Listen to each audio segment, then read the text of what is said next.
Welcome back to our channel.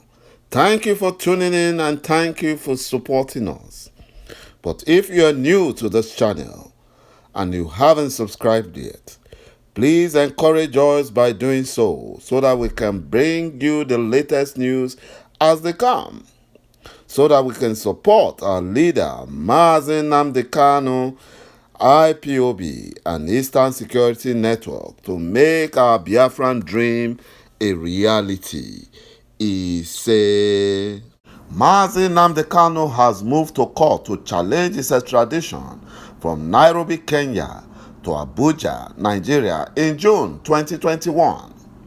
In a petition presented to the High Court by Luchiri and company advocates, the lawyers based in Kenya, Nairobi, ﷺ argues that his arrest in Kenya and subsequent extradition to Nigeria was unconstitutional and a violation of the Extradition Act, Chapter 76 of the laws of Kenya. ﷺ has named the respondent as Interior CS, Director of Immigration, Director of Criminal Investigation, OCPD, Jomo Kenyatta International Airport, and the Attorney General. ﷺ wants the court to declare his extradition a violation of the fundamental rights and freedom to equal protection of the law, human dignity, freedom and security, freedom of movement, fair administrative action, access to justice, the right to be represented in the court, and a fair hearing as guaranteed in the Constitution of Kenya.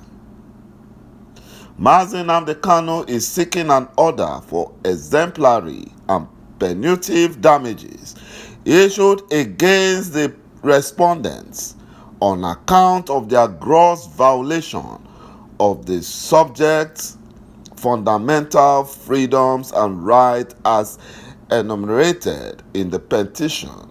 ﷺ further wants a declaration issued that detaining the subject without justification and without informing him of the rights or the reasons for the detention, holding him incommunicado in deplorable and inhuman condition, was a violation of ﷺ's right protected by the Kenyan Constitution. ﷺ wants the court to issue an order compelling the respondents to furnish him with the designations and the ranks of state officials, public officers, police officers, agencies and departments, institutions and organs of government involved in his extradition. This is why Kenyan President Uhuru Kenyatta ran into hiding after Interpol arrested the Director of Immigration and others, that is, the respondents mentioned, are begging for mercy and promised to return all the bribe Buhari and his terrorist Fulani Nigerian government gave them for this kidnapping job. My brothers and my sisters, you can see that the Kenyan government are in trouble.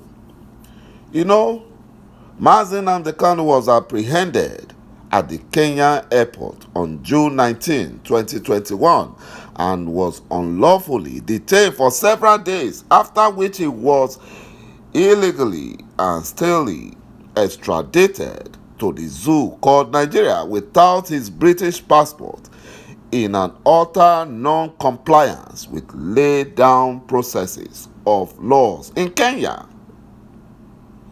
ﷺ, a British citizen, ordinarily resident in the United Kingdom, he formerly held Nigerian citizenship but renounced it in 2015.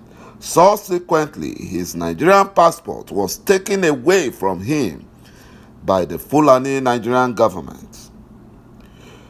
These actions by the Fulani Nigerian government against pro-Biafra activists have been widely reported and condemned by international human rights organizations as well as the United Nations.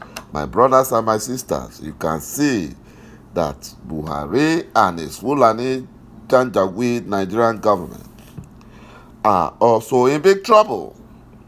Kenyan authority ought to have known that maq will be in grave danger and at risk of torture if extradited to Nigeria, according to a source in the Kenyan government, who claimed that he was not involved and begging for mercy, but his name was mentioned as respondent. Also, the German Chancellor, Angela Merkel, has faulted the Fulani Nigerian government for failure to execute the Siemens electricity deal almost 3 years after it was first announced. You know, they blow so much trumpet about that. They made so much noise. They spent so much money looting. They looted all the money.